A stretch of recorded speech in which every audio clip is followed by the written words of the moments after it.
kesempatan ini, di minggu ini kembali kita bisa bertemu, kita sama-sama boleh berfellowship. Samosir menghentikan kegiatan sekolah yang tadinya direncanakan tanggal 13 dengan pengumumannya diundur sampai waktu yang tidak ditentukan atau sampai Samosir kembali dengan hijau. Begitu pengumumannya Bapak Ibu. Dan saya nggak tahu ada orang-orang yang bilang sama saya bahwa di berita hari Sabtu atau hari Jumat katanya sudah ditemukan lagi ada 9 orang jadinya positif di Samosir. Tapi saya belum lihat beritanya, cuma ini sampaikan orang begitu melihat berita di televisi. Tapi di tengah-tengah semuanya itu Bapak Ibu, ya pasti ada kekhawatiran, ada ketakutan memang.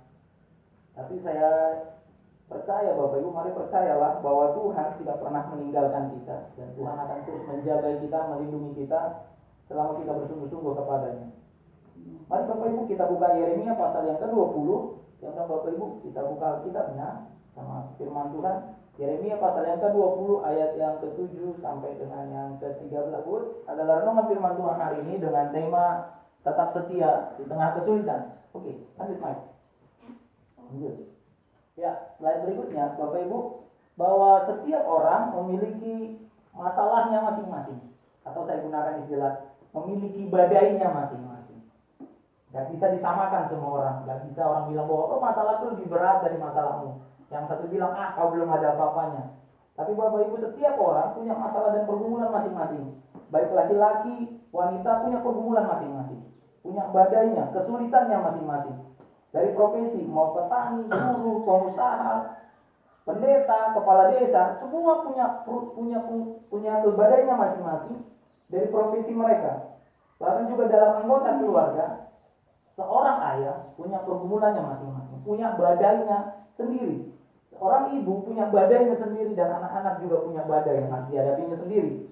Dan apalagi kalau bicara soal status, ya, kadang kan orang nyalah-nyalahkan, ya kan, anak muda bilang, enaklah mereka yang udah menikah gitu, nggak seberat aku. Tapi kenyataannya orang yang udah menikah pun bilang, masalahku juga berat ada gitu.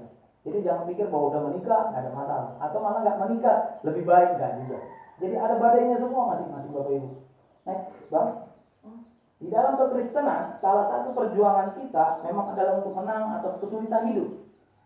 Ini perjuangan kita. Alkitab juga sudah menyatakan beberapa kali bahwa memang setiap orang Kristen akan punya masalah hidup. Jadi jangan pernah Bapak Ibu kita bermimpi kalau berdoa, rajin ibadah, jadi nggak punya masalah. Jangan bermimpi gitu. Kenyataannya memang kita tetap akan punya masalah.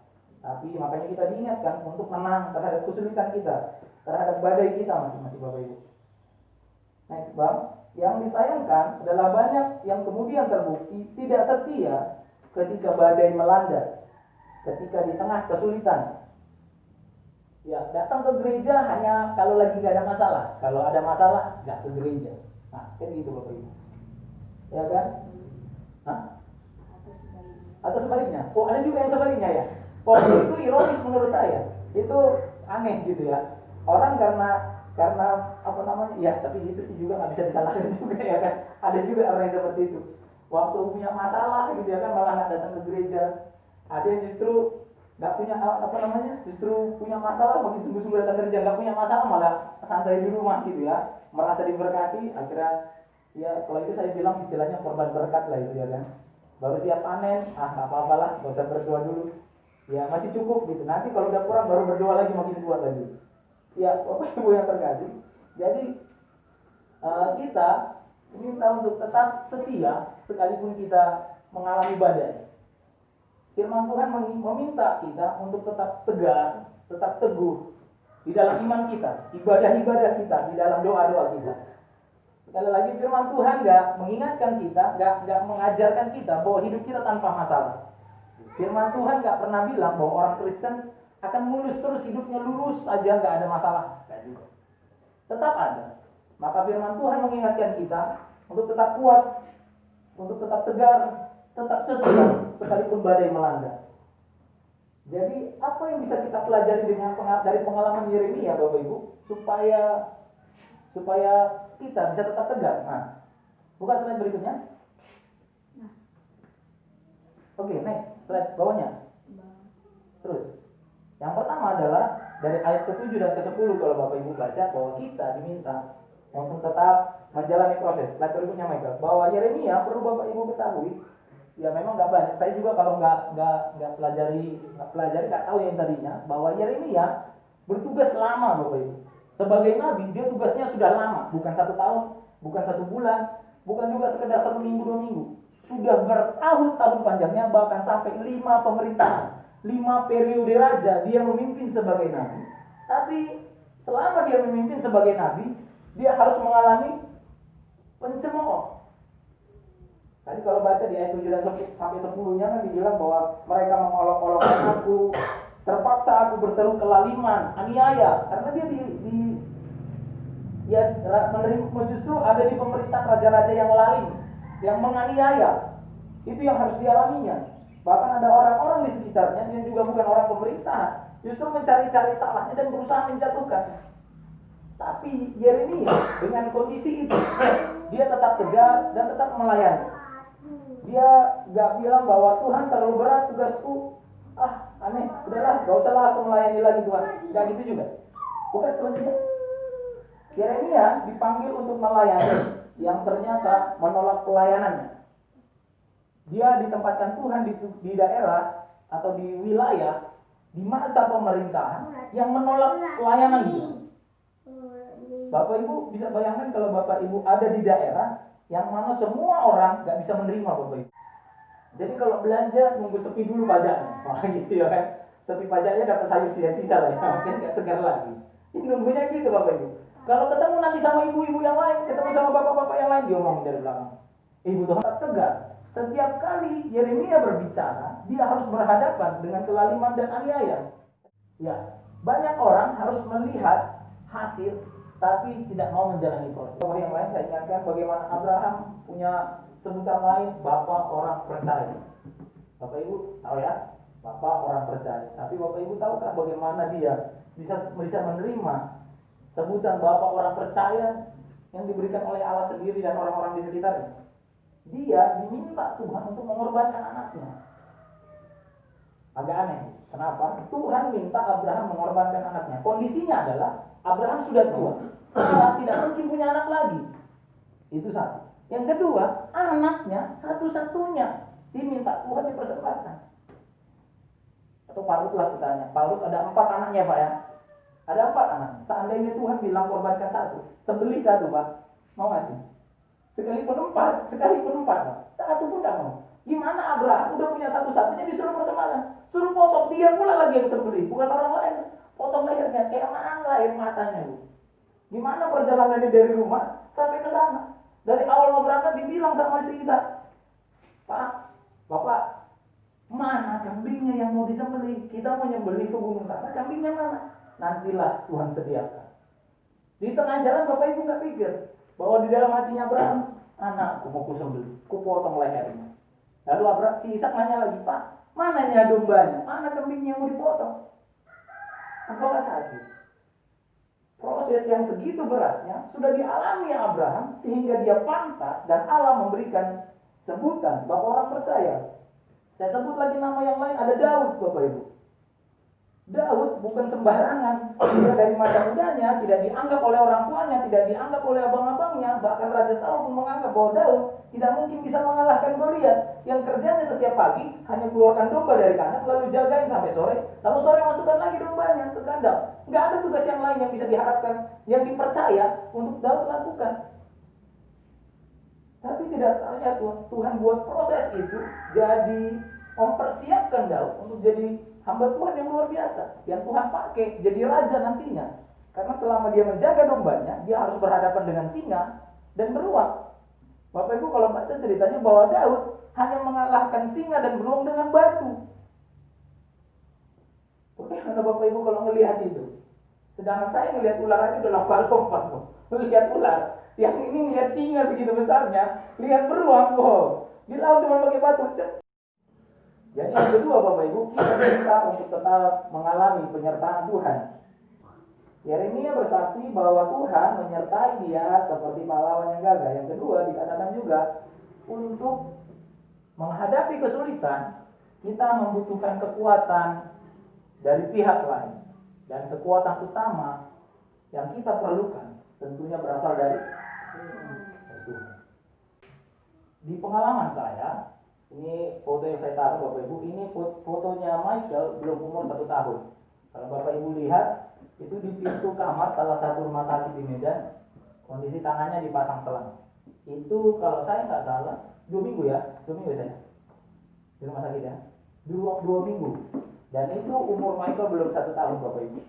Yang kondisinya adalah Michael dari lahir, dokter sudah menyatakan bahwa darahnya alergi sama susu sapi. Jadi bahkan setelah panjang dicek lagi, bukan hanya susu sapi, banyak alergi yang lain-lain. Memang kondisi darahnya. Dan kami pernah konsultasi dengan ada dokter spesialis anak. Dia bilang bahwa salah satu kemungkinan alergi juga bisa jadi turunan. Memang kami ada alerginya, tapi beda-beda alerginya gitu. Dari orang tua saya juga ada alerginya, dari orang tuanya juga ada alergi. Tapi nggak nyangka bahwa genetika alergi itu nggak taunya kumulatif di dia gitu, akumulasi sama dia, sehingga banyak alergi yang dia nggak bisa. Dan ya kalau bilang kalau akhir-akhirnya puji Tuhan sudah lumayan berkurang Bapak Ibu, udah bisa lah. Tapi kalau dulu dia benar-benar kalau sudah parahnya, dia sampai maaf saya bilang udah sampai mencret-mencret, seluruh kulit-kulitnya merah, bahkan muntah-muntah, masuk air keluar air. Kondisinya ini kami bawa ke rumah sakit. Ini pertama kalinya dia masuk ke rumah sakit belum 1 tahun Bapak Ibu.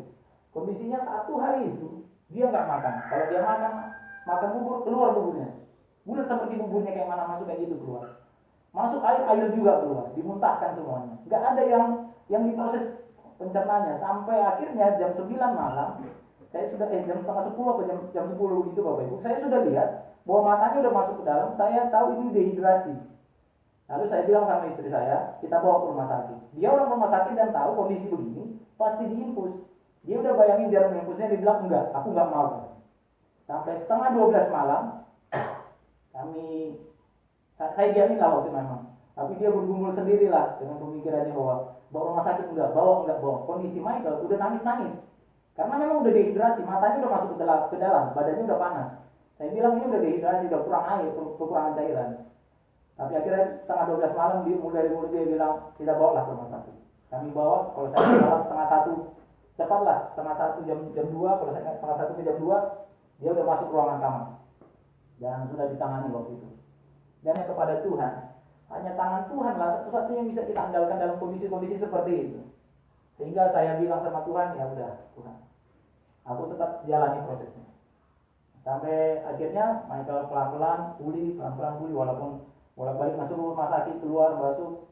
Kami terima prosesnya dan kami pernah ngalamin Michael pernah ngalamin dalam 1 tahun. Michael sama sekali enggak. Ketiga, kita harus tetap memuji Tuhan. Kalau dibilang Pak, sekarang ini memang udah agak aneh. Ya memang agak aneh. Tapi ini tuntutan firman Tuhan Bapak Ibu. Kalau kita sedih, kita nangis, itu wajar. Kalau sedang mengalami kesakitan, kita merintih kesakitan wajar. Tapi kita menghadapi kesulitan, sampai kita hampir putus asa, disuruh memuji Tuhan. Ini berat. Tapi ini yang diminta. Oke. Menyanyilah untuk Tuhan, pujilah Tuhan, sebab Dia melepaskan nyawa orang miskin dari tangan orang-orang yang berbuat jahat. Amin. Ya Bapak Ibu dikatakan kita diminta menyanyi memuji Tuhan. Jadi maksudnya Bapak Ibu ketika kita dalam menghadapi masalah, kita tetap diminta untuk fokus, tetap mengarahkan pikiran kita, mengarahkan hidup kita, mengarahkan pengharapan kita tetap kepada Allah. Di tengah kesulitan, banyak orang percaya yang melupakan puji-pujian kepada Tuhan. Bapak Ibu, saya bisa katakan bahwa nyanyian kita kepada Allah menjadi senjata yang ampuh dalam kita menghadapi kesulitan. Saya kasih beberapa contoh Bapak Ibu. Masih ingat cerita Yosua Bapak Ibu? Yosua yang paling khasnya ceritanya adalah bahwa dia dengan bersorak, bernyanyi, tembok Yeriko bisa runtuh. Itu temboknya dengan kemampuan teknologi pada masa itu nggak ada senjata yang bisa meruntuhkan tembok Yeriko. Tapi hari kedua dia kelilingi sekali, hari ketiga dia kelilingi sekali, hari keempat dia kelilingi sekali, kelima, keenam kelilingi sekali, dan hari ketujuh kata Tuhan berapa kali? 7 kali. Hari ke-7 7 kali, tapi setelah selesai putaran ke-7, Allah bilang semua nafiri dibunyikan, semua trompet, semua orang Israel harus bersorak kepada Allah. Buatnya tembok yang gak mungkin runtuh menurut logika pada masa itu, runtuh seketika. Karena dengan nyanyian-nyanyiannya, Paulus ketika ditangkap di Filipi, dia bersama Barnabas dimasukin ke penjara. Apa yang dikerjakannya begitu? Nyanyi muji Tuhan. Bentar. Kalau di gereja tepuk tangan nyanyi oke lah, ya kan? Lalu misalnya ada yang bilang, Pak Pendeta Sirait, ini uang 20 juta. Wah puji Tuhan, kan gitu ya kan? Tapi udah ditangkap, dipukuli, masuk lagi ke penjara. Penjara orang masa itu nggak seperti penjara sekarang ada dibersihkannya, Bu. Penjara pada masa itu enggak. Jadi tembok itu agak lembab, lantai itu agak becek, lipan, kecoa, semut, itu banyak lembab. Lewat-lewat Bapak Ibu. Jadi banyak kan udah posisi badannya remuk-remuk, luka-luka, bonyong semua, lebam-lebam. Dia berlutut di situ sambil di lantai. Paulus bilang sama Barnabas, nyanyi kita katanya. Nyanyi kita, enggak. Kalau lihat logikanya Bapak Ibu, enggak mungkin lagi nyanyi dengan kondisi seperti itu. Tapi itu yang firman Tuhan minta, dan itu yang mereka lakukan. Dan apa yang terjadi? Seketika itu juga belenggu mereka patah. Yang lebih hebatnya lagi dia bilang seluruh sendi-sendi penjara bergetar seperti ada gempanya, dan semua pintu penjara terbuka. Beberapa orang ini sudah cukup menjadi contoh dan menjadi bukti bahwa ketika kita memuji Tuhan, mujizat bisa terjadi. Yang pertama, tetap menjalani proses, tetap mengalami penyertaan Tuhan, dan ketiga, kita tetap memuji Tuhan. Mari Bapak Ibu kita datang kepada Tuhan, terus memberi diri kita untuk dikuatkan oleh Tuhan, diajar oleh Tuhan, disertai oleh Tuhan.